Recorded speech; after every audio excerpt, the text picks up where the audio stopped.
কৈলাসহরের 17 মিয়া হাওড়ে integrated aqua park প্রকল্পের জন্য প্রধানমন্ত্রী মৎস্য সম্পদ যোজনায় প্রথম দফার 32 কোটি 39 লক্ষ 94 হাজার টাকা অনুদান পেল রাজ্যের মৎস্য দপ্তর। শুক্রবার সাংবাদিক সম্মেলনে জানালেন রাজ্যের মৎস্যমন্ত্রী সুধাংশু দাস। পাশাপাশি দপ্তরের আরও একাধিক প্রকল্পের কেন্দ্রীয় অনুদান প্রাপ্তির কথা সাংবাদিকদের জানালেন মৎস্যমন্ত্রী। মৎস্য উৎপাদনে রাজ্যকে স্বনির্ভর করতে চলেছে জোরদার প্রয়াস। এমনকি মৎস্য চাষীদের উন্নয়নে ইতিমধ্যেই রাজ্য সরকার একাধিক প্রকল্প ঘোষণা করেছে। এর মধ্যে কৈলাসহরে 17 মিয়া হাওড়ে ইন্টিগ্রেটেড অ্যাকোয়া পার্ক গড়ে তুলতে সম্প্রতি মৎস্য দপ্তর 32 কোটি 39 লক্ষ 54 হাজার টাকা কেন্দ্রীয় আর্থিক অনুদান পেল। কার্যত প্রধানমন্ত্রী মৎস্য সম্পদ প্রকল্পের মাধ্যমে রাজ্য সরকার তথা মৎস্য দপ্তরের এই অনুদান প্রাপ্তি।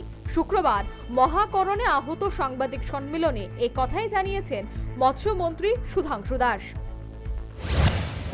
প্রধানমন্ত্রী মৎস্য সম্পদ যোজনা এই স্কিমের আন্ডারে 90:10% রেশিওতে এই যে টোটাল অ্যামাউন্ট আমরা ফার্স্ট পেজে পেয়েছি প্রায় 32 কোটি 39 লক্ষ 94 হাজার টাকা, তার মধ্যে 38 কোটি 15 লক্ষ 95 হাজার টাকা সেন্ট্রাল গভর্নমেন্ট আমাদেরকে দেবে, আর 10% স্টেট শেয়ার হিসাবে 4 কোটি 23 লক্ষ 99 হাজার টাকা আমাদের স্টেট বাজেট থেকে বা স্টেট ফান্ড থেকে আমরা সেটা প্রোভাইড করব। শুধু তাই নয়, প্রধানমন্ত্রী একই প্রকল্পের অধীনে মৎস্য ইলেকট্রনিক ভেহিকেল এবং মোবাইল ফ্রেন্ডলি ইকোস চালুর ঘোষণা দিলেন মৎস্যমন্ত্রী সুধাংশু দাস। একজন বেকার ছেলে, হয়তো সে বর্তমানে বেকার আনএমপ্লয়েড, তো তাকে মানে আত্মনির্ভর বা স্বনির্ভর করার জন্য আমরা পরিকল্পনা নিয়েছি। এরকম আমরা 20 ইউনিট আমাদের রাজ্যে আপাতত আমরা ফার্স্ট ফেজে প্রোভাইড করব। তারা জীবন্ত মাছ নিয়ে, গাড়ির মধ্যে জীবন্ত মাছ নিয়ে তারা আপনার বাড়িতে বা গলিতে তারা ঘুরবে এবং মাছ বিক্রি করবে এবং যে কোনো জায়গাতে তারা যেতে পারবে, সেখানে ইলেকট্রিক ফ্যাসিলিটিও সেই গাড়ির মধ্যে থাকবে। Mobile eco friendly kiosk 315 litre মৎস্য বাহিনী, এটা আমরা কি বলছি, মোবাইল ইকো ফ্রেন্ডলি কিয়স্ক। আপনারা বিভিন্ন জায়গায় দেখবেন, বিভিন্ন শহরতলি বা বিভিন্ন বড় বড় মার্কেট এরিয়াতে একটা মোবাইল মানে কি বলে ইকো ফ্রেন্ডলি কিয়স্ক। কিয়স্ক মানে কি, সেখানে একটা রেস্টুরেন্ট অর্থাৎ চলন্ত রেস্টুরেন্ট আপনি বলতে পারেন।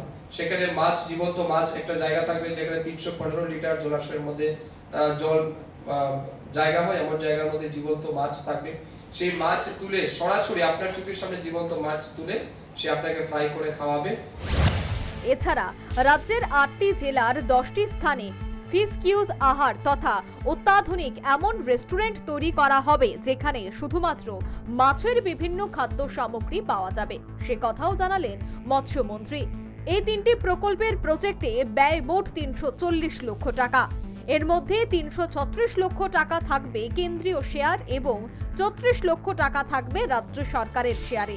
কার্যত রাজ্যে মাছের উৎপাদন বৃদ্ধির লক্ষ্যে এই সমস্ত বিভিন্ন প্রকল্প গৃহীত। এছাড়া মৎস্য সম্পদ সুরক্ষা প্রকল্পের মাধ্যমে কোনো কারণে যদি কোনো মৎস্য চাষী ক্ষতিগ্রস্ত হন, তবে সেই মৎস্য চাষীকে ক্ষতিপূরণ দেওয়ার ব্যবস্থা করা হয়েছে বলেও মৎস্যমন্ত্রী সুধাংশু দাস সাংবাদিকদের জানিয়েছেন। একই সাথে ত্রিপুরার ইতিহাসে এবারই প্রথমবার ত্রিপুরা ফিশারি ডেভেলপমেন্ট বোর্ড গঠন করা হয়েছে। 3টি ক্যাটাগরিতে কেন্দ্রীয় সরকারের কাছ থেকে ফান্ড আনার লক্ষ্যে এই উদ্যোগ গ্রহণ করা হয়েছে বলেও তিনি সাংবাদিকদের জানিয়েছেন। সর্বশেষ তিনি জানান যে রাজ্যের প্রয়োজনের তুলনায় 30,000 মেট্রিক টন মাছের ঘাটতি রয়েছে। Bureau report, news vanguard.